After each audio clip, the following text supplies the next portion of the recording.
It's 1970, March 31st. A day that would start like any other but end in the annals of history. A crisp spring morning in Tokyo.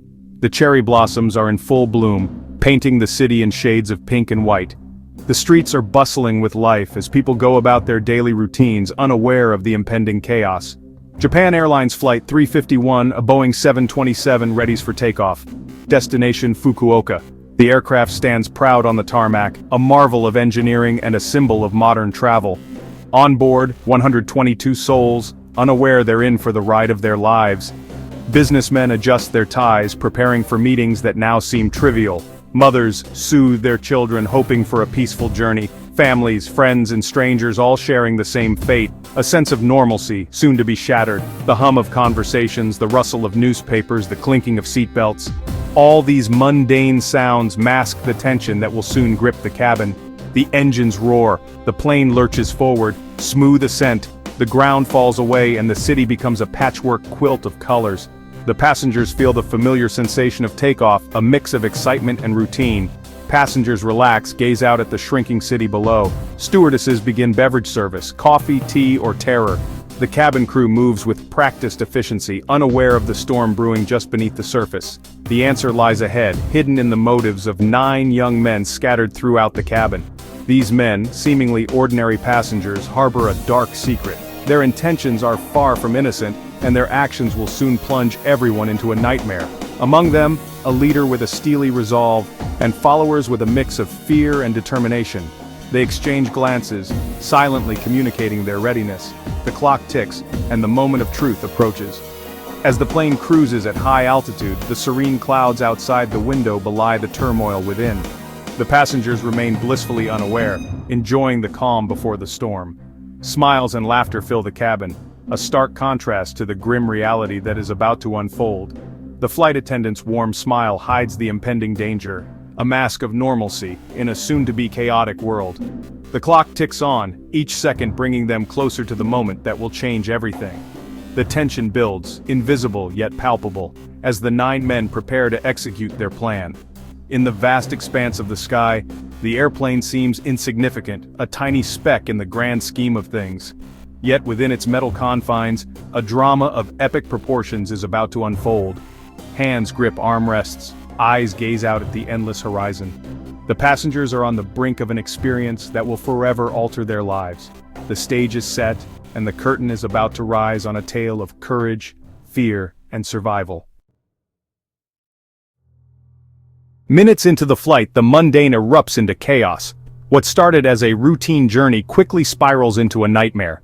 The passengers, who were just moments ago settling into their seats, are now gripped by an overwhelming sense of dread. The cabin, once filled with the hum of quiet conversations and the rustle of newspapers, is now a cacophony of panic and confusion. 9 young men, members of the radical Japanese Red Army faction, spring from their seats.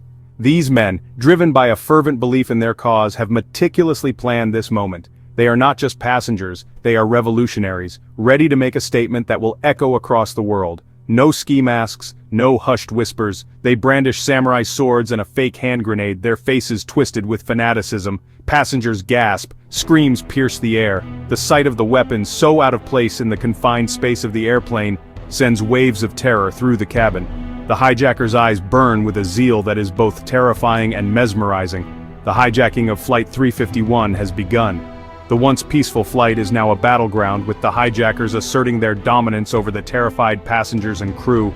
The atmosphere is thick with tension, every second stretching into an eternity as the reality of the situation sinks in. The hijackers, fueled by revolutionary zeal and a misguided sense of purpose, bark orders. Their voices are sharp, cutting through the air like the blades they wield. They demand obedience, their authority unquestionable in the face of their weapons and their unwavering conviction. Their leader, a charismatic firebrand named Takamaro Tamiya, addresses the terrified passengers. His presence is commanding, his voice steady and filled with a fervor that captivates even in the midst of chaos. He is the embodiment of their cause, a figurehead for their revolutionary ideals. His message, this is not just a hijacking, it's a revolution. He speaks of a new world, a society free from the shackles of oppression. His words are charged with emotion, each sentence a rallying cry for the cause he believes in so deeply. The passengers, though terrified, cannot help but listen, caught in the grip of his impassioned speech. Their destination, North Korea, the communist paradise. In their eyes, it is a land of promise, a beacon of hope for their revolutionary dreams. The hijackers believe that by reaching North Korea, they will find allies and a safe haven for their cause. The passengers, however, see only an uncertain future, their fate now tied to the whims of their captors. Word of the hijacking crackles across airwaves, reaching a stunned nation. Government officials scramble. The hijackers' demands are audacious: the release of imprisoned comrades, a hefty ransom, and safe passage to Pyongyang. The clock is ticking, each second a hammer blow against the anvil of tension. Negotiations begin, tense phone calls between the hijackers and authorities, every word a tightrope walk, every syllable pregnant with the possibility of violence. The passengers, caught in the middle, endure the agonizing wait. Fear hangs heavy in the air, thick as jet fuel. The plane touches down at Haneda Airport, not Fukuoka. A refueling stop, a brief respite in the heart of the storm. Outside, a media frenzy. Inside, a pressure cooker. The hijackers, edgy and volatile, pace the aisles. The passengers, their faces etched with fear and exhaustion, cling to hope. Hours crawl by, days bleed into nights. The hijackers, true to their word, begin releasing hostages.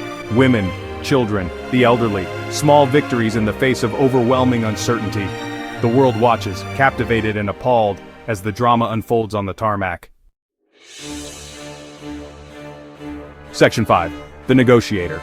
Enter the Negotiator, a man thrust into the crucible, tasked with talking down fanatics and saving lives. He's calm, collected, a master of words in a situation where one wrong syllable could spell disaster. He builds rapport, a fragile bridge of trust with the hijackers. Days turn into a week. The Negotiator, through patience and persuasion, manages to secure the release of more hostages. But the core group remains captive, their fate hanging by a thread. The hijackers, their resolve hardening, seem prepared to die for their cause. Section 6. Freedom Flight. Just when hope seems to dwindle, a breakthrough. The Japanese government, in a controversial move, agrees to some of the hijackers' demands. They release a jailed comrade, a symbolic victory for the Red Army faction. The plane, with the remaining hostages and 2 of the hijackers, is cleared for takeoff. Destination, Pyongyang. The flight is a tense affair. The hostages, though relieved to be free from the tarmac, face an uncertain future in a closed-off nation. The hijackers, their mission seemingly accomplished, remain vigilant, their hands never far from their weapons. Section 7. Hijackers and Heroes. The plane touches down in Pyongyang, a city shrouded in mystery and political tension. The aircraft's arrival marks the end of a harrowing journey for those on board. The remaining hostages, weary and traumatized, are finally released. They step onto foreign soil, greeted by North Korean officials who offer them a cold, calculated welcome. The hostages, though free from their captors, now find themselves in a new kind of captivity, one dictated by international politics. These individuals, once ordinary citizens, are now pawns in a larger geopolitical game. They become symbols of a revolution gone awry, their plight used to further the agendas of those in power. The hostages' faces, etched with relief and confusion, tell a story of survival and manipulation. Meanwhile, the hijackers are hailed as heroes by their North Korean hosts. They are celebrated and paraded, their actions glorified in a state that thrives on propaganda. Yet, as quickly as they are celebrated, they disappear into the reclusive state. Their ultimate fate remains a mystery, shrouded in the secrecy that defines North Korea. Back in Japan, the nation breathes a collective sigh of relief. The news of the hostages' release spreads quickly, bringing a sense of closure to a nation that has been holding its breath. Families and friends, who have been living in a state of constant anxiety, finally find solace in the news. The ordeal is over, and the hostages are safe. Tearful reunions take place as families embrace their loved ones, the weight of the past days lifting off their shoulders. The relief is palpable, a testament to the resilience of the human spirit. But the hijacking leaves an indelible mark on Japanese society. It becomes a topic of intense reflection and discussion, a moment that will be analyzed and remembered for years to come. The incident forces the nation to confront uncomfortable truths about its security and vulnerability. The hijacking exposes the vulnerability of air travel, highlighting the audacity of terrorism. It reveals gaps in security measures and prompts a re-evaluation of protocols. Airports around the world take note, implementing stricter measures to prevent such incidents in the future. Amidst the chaos, the courage of ordinary people shines through. Civilians, thrust into extraordinary circumstances, display remarkable bravery and resilience. Their stories of heroism and solidarity become a beacon of hope, reminding us of the strength of the human spirit in the face of adversity. Section 8, The Aftermath. The hijacking of Flight 351 sends shockwaves through Japan and beyond. It forces a reassessment of aviation security, leading to stricter measures at airports worldwide. Metal detectors, baggage checks, and increased vigilance become the norm. The event also sparks a debate about the role of ideology in a changing world.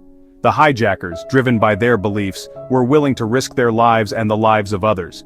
It serves as a stark reminder of the power and danger of extremism. Section 9, Lessons Learned. The hijacking of Japan Airlines Flight 351 stands as a chilling reminder of the human capacity for both good and evil. It highlights the bravery of the crew, the resilience of the passengers, and the dedication of those who worked tirelessly to secure their release. More than just a historical footnote, the incident serves as a powerful reminder of the importance of vigilance, the fragility of peace, and the enduring human spirit that, even in the darkest of times, refuses to be extinguished.